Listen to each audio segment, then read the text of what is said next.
We are coming in for you from Neeraj Devan. It's to do with Jindal Stainless. Pankaj Pandey now going to be live with us. Good morning. So look at it, the Nifty closing above 18,400. Sensex trying to claim 62,000 at closing bell.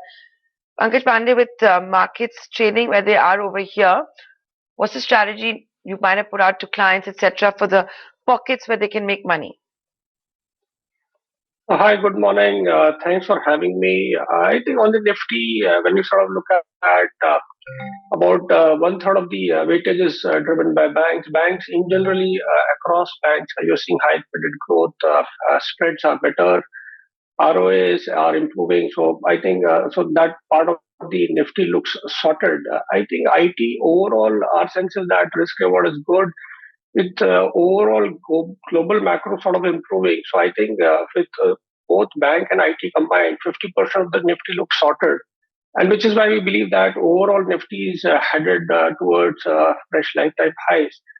And having said that, I think banking is looking quite good to us. Besides that, bank, I think IT is another sector where risk reward is panning out to be a lot more better. And in addition to that, we are positive on discretionary consumption themes, be it autos or be it consumer durables. I think capital goods and defense largely have sort of played out quite well.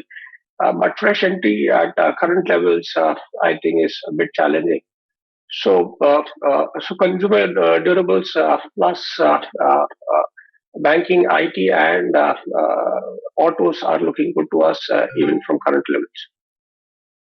The other interesting thing that's been happening in the market is some of these, relatively newer listed names, their lock-in period has been ending, and it's a long list there. While it's already happened for Paytm, the lock-in ended on November 14th, that's on Monday. For Policy Bazaar on November 10th, for Nykaa, for Rainbow Children on November 5th.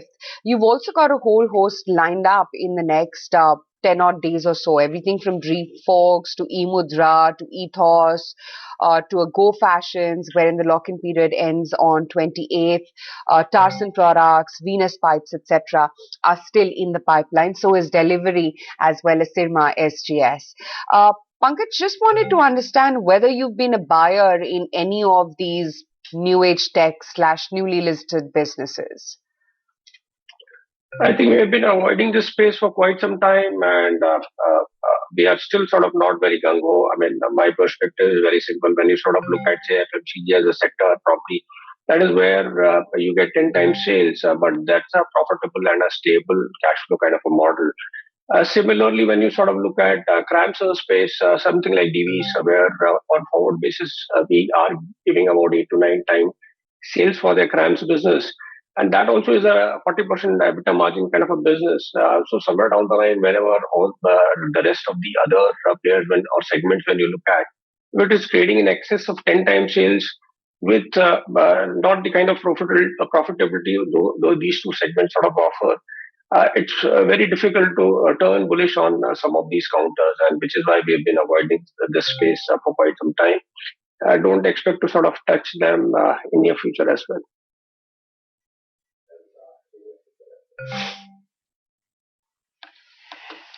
Kunal, I'll come to you now for this question, and I'm going to name 3 stocks which have underperformed the Nifty 500 over the week. And the question, therefore, being that can these be good entry points? TeamLease, Campus, as well as GNFC. It's intriguing because TeamLease has been one of the stocks. GNFC was one of the stocks which had done exceptionally well over the last I think 5-6 months. So they went into the breakout mode for the index first, as compared to what we saw the Nifty 500 or even the Nifty 50 for that matter moving up higher. Campus as well has been one of the other stocks which has corrected very sharply. In fact, if you look at the data points, there are more than I think 8 to 10 stocks which have lost by more than 30% approximately from their 1 month highs. Some of them are chemical stocks, etc. So it's very difficult to anticipate that which stocks would get into a bounce. Ideally, we look out for a point where the sell-off gets halted, these stocks start to consolidate, and then we try and decipher which are the strong demand zones or zones where there could be a more bounce back or meaningful bounce back into these names. As of now, there is no major signs which have emerged into these stocks, so we'll probably wait and watch for some more time. All right, let's get a move on then. We're dissecting stocks on the editor's radar now. So let's find out what's in the spotlight today. Two stocks, ICICI Lombard and Paytm. Let's pull up ICICI Lombard first up. It's on the brokerage radar this morning. Morgan Stanley has maintained an overweight rating, a target price of close to 1,400 rupees. And they're talking about a number of factors as well that in the long term are likely to drive growth. For instance, they believe that the combined ratios look elevated presently, but the pricing is likely to improve over the next 3 to 4 quarters, Nikunj.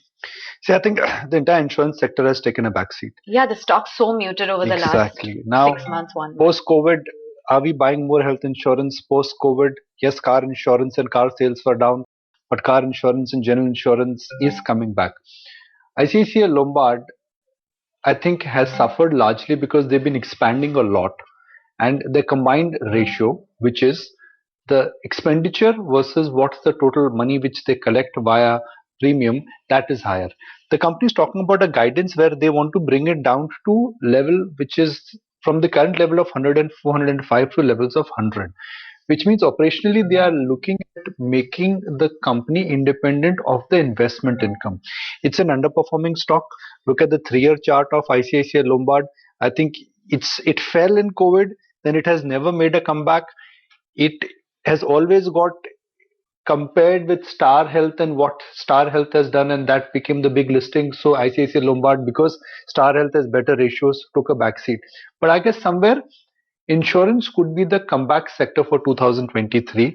And for somebody who's looking at a long haul, I guess this really fits the bill in terms of pedigree and the commitment of the management to bring the combined ratio down. If we see a migration happening in this quarter and next quarter, I guess that is going to be one of those stocks which markets would get excited about. Look at it. I mean, the 3-year return. The sector has grown, the business has grown, the franchise value has grown. As Indians, we are buying more travel insurance, more health insurance, more car insurance. It should benefit. Not reflected in the stock price at all.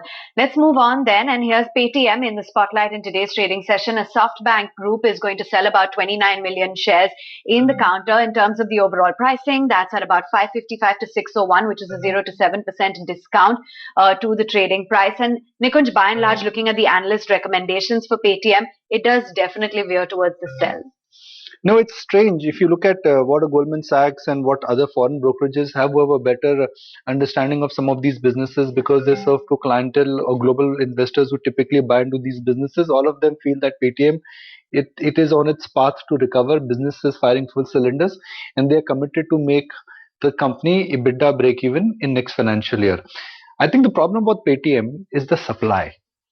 And the supply after the anchor lock-in and after that 1-year lock-in is going to be so large that in the near term there is going to be a huge supply-demand mismatch. I have for one thought when Nasdaq made a comeback and when Amazon made a comeback that some of these fintech stocks will also made a comeback, but that is not true. The comeback in Nasdaq has also coincided with the supply which is coming in some of these stocks. Now, Nykaa, everybody was in a sense talking great things about Nykaa, but look at the supply. Markets are not able to digest that. Similarly for Paytm, I guess in the near term, till the supply does not get digested, it could take a week, 10 days, 15 days, 1 month, I don't know. There would be underperformance here. All right, that's the view coming in on Paytm as well as ICICI Lombard. Stocks on the editor's radar, Aisha, but lots more stocks in news today. Oh yeah, absolutely. And P&G Health and Hygiene has managed to outpace the industry growth in the feminine health hygiene category, and it aims to focus on the strategy of driving superiority and productivity going forward as well. Vinny joins in to give us more highlights on what their future strategy is like. Vinny? Absolutely. You know what they're highlighting mainly is that the company has outpaced the industry growth even this time around. And over the last 3 years also, they have been outpacing the industry growth, whether you look in the female hygiene segment or the health hygiene segment as well, healthcare categories as well, where they have continued to outperform. Other than that, they said that they maintain leadership in the female hygiene market.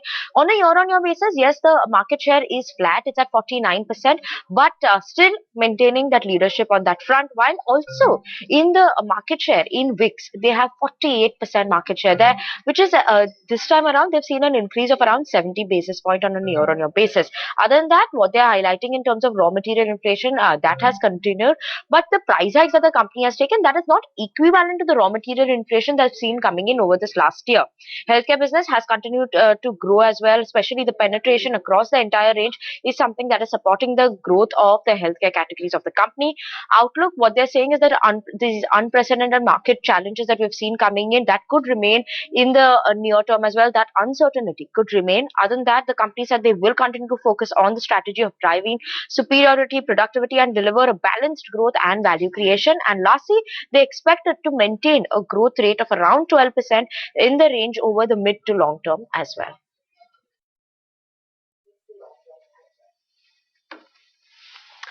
Okay, Vinny, thanks a lot for joining in with that. Let's talk about Home First Finance, where Jefferies has initiated coverage with a buy call. What is Jefferies saying? What's the target price when we talk about this housing finance company? Let's go across to my colleague Harsh for more on that brokerage note. Over to you, Harsh. Good morning. Well, yes, good morning. We're looking at Jefferies, which has given a target price of 900, almost 25% upside to yesterday's close on Home First Finance. What they are suggesting is that among the Home First Finance continues to be among the fastest growing affordable housing finance companies out there. They're expecting a 30% loan CAGR over FY22 to 25, and they believe that that is largely triggered by an expanding distribution network. Currently, with an AUM of around 6,300 crore, that has presence in around 13 states, but 3 states account for 65% of the AUM. So growth across the board is possible.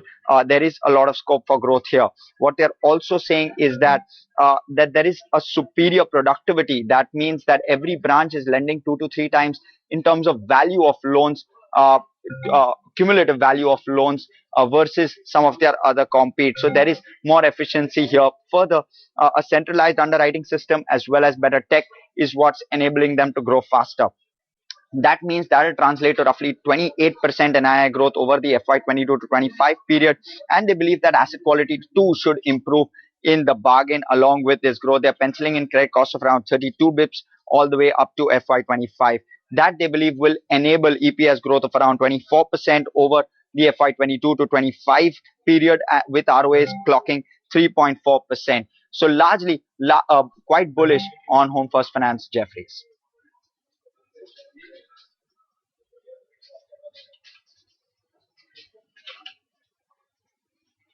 Right, that's you coming in on Home First Finance, what the brokerages had to say, and you saw that very smart move in the stock that we witnessed in yesterday's trading session. Meantime, Pankaj, let's get in your take as to what the outlook is when it comes to the entire pharmaceutical space. Given the fact that a lot of these hospital stocks have been up to their winning ways, we've seen the operational performance as well of a number of these companies like KIMS or Apollo Hospitals improve quite significantly. Is there merit to bet on the entire hospital space? Absolutely. I think hospital within the overall pharma and healthcare space is quite a bright spot. I think there are a couple of reasons for it. When you sort of look at the recent PE deals, that is about 22 times on a EV by EBITDA basis. Most of your hospitals are trading below 20 times. And when you sort of look at recent quarter numbers, what you see is the occupancies have gone up. Then the share of government hospital or the share of business what they were doing for government is also sort of coming down, which is a sort of a low margin business for them. The medical or the number of patients coming from internationally is also sort of going up. And then overall, so as a result of that, even for mature hospital, the margins are going up. So Apollo, for example, posted about 28% kind of a margins for mature business. So we like the entire space. I think one stock if I have to sort of highlight is Healthcare Global. It's a specialist in cancer. So this is one stock which is sort of trading at about say 14 to 15 times, and we feel that overall healthcare as a space is looking good. And within that, besides Apollo Hospital, Healthcare Global with a target price of 370 is looking quite attractive to us. Okay. Let's look at railway stocks and what a comeback it's been in some of the railway stocks. It's like, the real Diwali for railway stocks has come post Diwali. And 24th October was Diwali? Yes. From 24th October, you look at the change in a RVNL, in take IRCTC out because that does not qualify as a railway capex theme, but RVNL or RETIS, all these stocks in last 3 weeks have just hit out of the park. Pankaj, is this as hot air? I mean, why are railway stocks going high? Defense, I can understand. Atmanirbharta, India has not spent on defense. Imports of defense. I mean, India will be spending more on defense. The defense import will now be curtailed. What is the theme in railways? So, Nikunj, even we are also sort of not very convinced, and we haven't, or we don't have much of a coverage on the railway set of stocks. And defense looks quite convincing from that perspective that if you're spending 1.5 lakh crore on capex, if you do more indigenization, so obviously it offers a higher opportunity for defense players. But on the railways, while the overall capex is good, but somehow we are still sort of not very sort of convinced, and even we are sort of playing that largely through technical calls. We really do not have a fundamental governance, so I can't really give you a very broader perspective of and. So macro picture is still sort of not very clear to us why some of these names will become so good. The likes of Rail Vikas Nigam, for instance, in the last 5 days or even the last 6 months, has seen a very phenomenal move. RITES has been another one, close to 60% in the last 3 months. You've had a RailTel, and even names like Texmaco, Titagar have done well. And do remember, the government has been pushing the railway capex plans quite strongly, and that's a discussion that we'll take forward later on the show.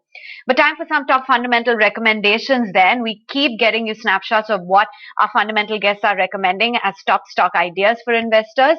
And here's Daljit Singh Kohli, and let's find out which stock he's bullish on.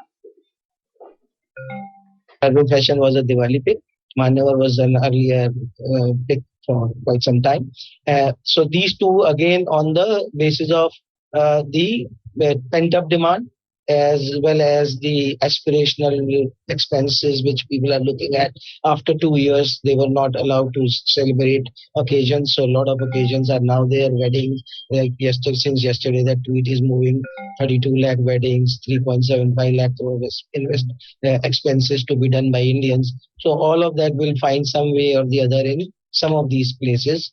So Manyavar is a clear winner for that from that side. Titan is the other one, but we have Manyavar there. And other stock within this space is Varun Beverages, which again we like because of its now takeover of other regions which were not there earlier with the company, which means that now the seasonality part will be to a large extent reduced. And company has been showing very strong set of numbers in terms of growth for both the quarters, last 2 quarters. Varun Beverages has done a very strong set of numbers. Okay, that's Daljit Singh Kohli. There are a whole bunch of stocks, including Arvind Fashions. Naresh, let me come to you for this one. I beg your pardon, Naresh. I'm looking at stocks yesterday where we saw high volumes, and there were also the losers on the stock markets. The question being, can it be a good entry point? Apollo Tyres, which was down, nearly 7% yesterday, as well as Star Health, down 5%. So I would wait a little for Apollo Tyres. The stock corrected from the same highs, which has been a resistance.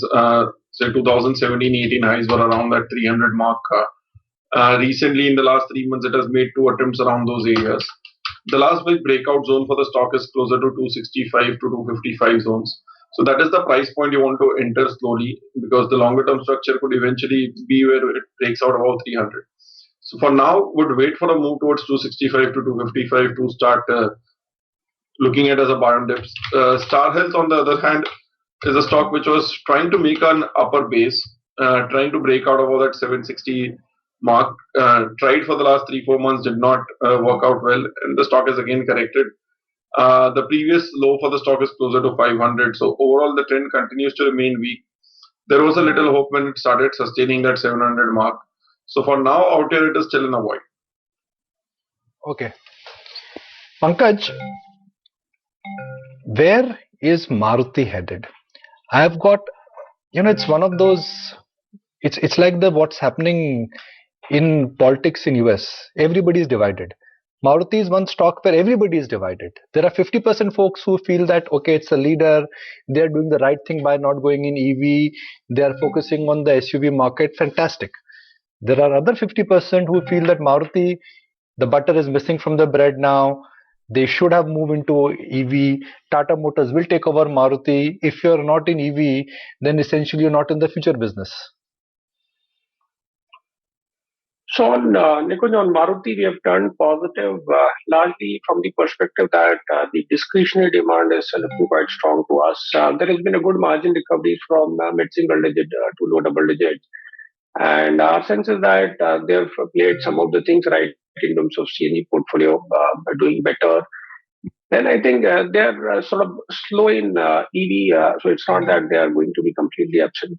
So from that perspective, it's a sort of a slow mover in that journey.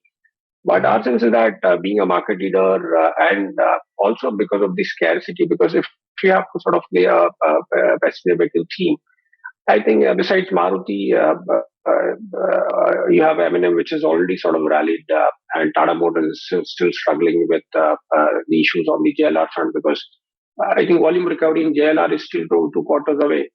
So I think so from that perspective, Maruti is looking okay to us and good to us, and from so which is why we have sort of turned bullish on Maruti as overall. Uh, our sense is that you'll continue to see a good double-digit growth for the next 2 years, and so from that perspective, on a risk-reward basis, this is looking attractive to us. Okay. Talking about Tata Motors, of course, Thierry Bolloré has resigned as the non-executive, non-independent director in the company. Taking over as the interim CEO will be Adrian Mardell. We just flagged off this for you. Of course, Adrian has been part of JLR ecosystem for 32 years and is a member of the executive board as well for the last 3 years. But Kunal, you're betting big on Tata Motors, right? I mean, is that the stock even beyond an M&M and TVS Aisha, Motor? it is long-term bet. These small things don't matter, right, Kunal? Absolutely. No, I mean, from the levels he's bought, obviously it's a long-term bet. But even more bullish on Tata Motors than an M&M and TVS Motors too, which have been year-to-date performers. So that's the difference, Aisha. So these are year-to-date performers. When I look at it from the 2020 lows, look at where Tata Motors was. It was almost at 63 rupees, moved up to 550 plus levels, which means almost a 9x return for the stock. And now what we are seeing the stock consolidating for 1 year, one and a half odd year, which means these are classical trends. You look at a stock multiplying, then because the multiplications levels are so huge, the stocks have to go through a natural time-wise correction. And once the time correction is over, you see the stocks breaking past above and then replicating that kind of a point move of 300, 400 points, but the stock has moved up higher. So my belief is that Tata Motors is a very good buy from a longer term play. Now the only concern is that what's the classical entry point or what's a better entry point for someone who's looking to enter at current levels. I think I've maintained the stance that 400 levels or slightly below that could be a good entry point for Tata Motors, especially if you're looking at something from a longer term play. And how does the chart of an M&M stack up, for instance, wherein the performance has just come in the last 1 year? So the difference between Tata Motors and M&M is is inherently a very low beta stock. So the stock would give you steady returns. It's like maybe comparing the likes of HDFC Bank with something like a Bank of Baroda. So both these stocks are quality in their own spaces, but then one is a high beta stock like Bank of Baroda, the other is a low beta name. So it depends on what you're looking to bet upon. Yesterday, we had the listing of Bikaji International, and that was off to a fairly decent start on D Street, listed at about 322. That's a premium of nearly 8% to the issue price of about 300 rupees. And do remember, we had seen a pretty smart, the expectation was that it would be a pretty decent listing. It is, remember, the third largest ethnic snack company in the country, and it was an 881 crore rupee IPO. Pankaj, just wondering, any thoughts as to whether or not you track this company, Bikaji Foods, what you make of the financials as well as the listing yesterday? So we have not been tracking this company. At least I have not been tracking this company. And typically, around IPOs, we really do not sort of chase stocks because overall numbers look good during IPOs and then sort of stagnate over a period of time. So we would want to sort of, or we'll wait for cool off to happen probably post 1 year, and that is when we would sort of look at stock on a serious note. But having said that, I think in FMCG, overall, our sense is that we would continue to sort of like a traditional aggressive player like Dabur, which is sort of bought Badshah, or something like Tata Consumer, which is quite aggressive on the food as an overall category. So we'll still stick with traditional or previous names to play that kind of opportunity rather than sort of chasing IPO names. So IPOs, we would sort of wait it out for a few quarters before we chase some of these stocks. Vedanta did very well for itself, and that's one hospital stock. I mean, hospital space has just gone through massive amount of re-rating. There are these small buckets which are getting re-rated. It's hospitals, mid-tier banks, railway stocks. Defense, of course, is this evergreen theme. What's interesting for me is, and Pankaj, you may just want to hear the trend which I want to spot for our viewers, are construction stocks, NCC. You may look at IDTC cementation, even for that matter, pure play like Aluwalia. These stocks are still lagging. So, Pankaj, we are talking about capex, we are talking about expansion, we are talking about cyclicals. So everybody is bullish on machinery stocks. Banks are lending to companies because they are doing capex, but nobody is bullish on construction stocks. पहले building बनाओगे फिर machine लगाओगे, right? Nobody is buying the builders, everybody is buying the machinery stocks, as if there are enough buildings in India where which will not be required where companies are expanding. So you're right, Nikunj. But I think what we also need to understand is that Q2 is typically a sort of a weaker quarter for most of the players, and on top of it, the raw material prices had sort of also gone up. So which is why there was a bit of a margin pressure for most of the EPC players, including the road companies. Now, when you sort of turn into second half, our sense is that one should turn bullish on a lot of these names. So we are bullish on say PSP projects, which is into building products, and then also something like L&T or even road construction companies like KEC International or PNC Infra. Our sense is that from here on you'll see a good order execution happening. I think the order inflows are also expected to be quite robust in the second half. I mean, if you go by the recent commentary from the road minister. So I think this is a sort of a good spot where risk reward is quite attractive. I think second half execution typically picks up. This is what we have seen historically. And most of these companies are not really, especially road ones, are not really aggressive in terms of taking up projects where margins are low. So from that perspective, I think it's a good spot to be into, and I'll not be surprised in the next 6 months if they are sort of doing quite well. So we are quite bullish on that as an overall space. Get in a take as well, just sticking with this theme, Pankaj, and your outlook on the entire cement space, because interestingly, this Jefferies report as well comes out today, and they've spoken about how the worst is now behind, and that there have been challenging quarters over the last 4 quarters in specific for the entire cement sector, but now the trend is looking positive, and volume growth over the last couple of quarters are quite smart, which is likely to continue. Where within cement is there opportunity? So when you sort of look at cement last 1 year has been quite brutal. I mean, when you look at their cost of production, that has increased by nearly 1,000 rupees per ton on an overall basis, and which is why when you sort of look at EBITDA per ton, that would have come down from 1,200 to 1,400 kind of a range to 500-600 kind of a range, or even lower for some of the players. Now there is some softening of the coal prices, what we have seen. And as a result of, and then there's been some bit of a price hike which is taken. So our sense is that you will see EBITDA per ton recovery of say 200 to 300 rupees per ton, and largely that is there in the prices. I think for further movement in the stock, one is you need price hikes post festive season, which is what the companies have guided for, and further softness in some of the raw materials. So till that time it does not happen, I think largely from bottom, I think there's some bit of a recovery which has already happened both in prices. But for a sustained move, I think you need a decent amount of decline in both one is cost and also the higher realization.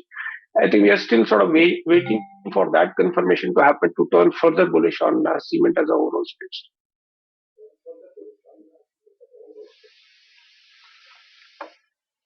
Okay, so you're bullish on the cement pack. Well, it's that time of the show. We also get all of your specific stock ideas from the broader markets. Kunal, I'll come to you first. So as we head towards opening bell, what's caught your attention from the mid caps and small caps? So there'll be a ban. Amara Raja battery. I think both these stocks, battery stocks, Amara Raja as well as Exide have done reasonably well in the last 1 month.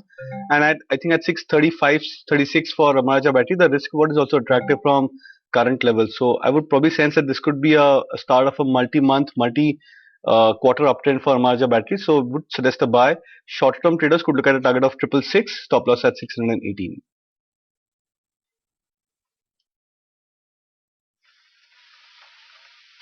And Naresh, what about you? So that would be a buy on NBCC with a stop loss at 34 and a target price of 45. The stock has been in a downtrend for quite some time. We are seeing good momentum coming up across the whole PSU pack. Yesterday, the stock tried to cross the recent swing high. Volumes are almost 2.5, 3x the general volumes. So seems like momentum should build up over here as well. So a buy wherein your have a risk reward well placed compared to the rest of the PSU names. Those are top recommendations from our chartists. And here's a roundup of all the action at G20 in Bali.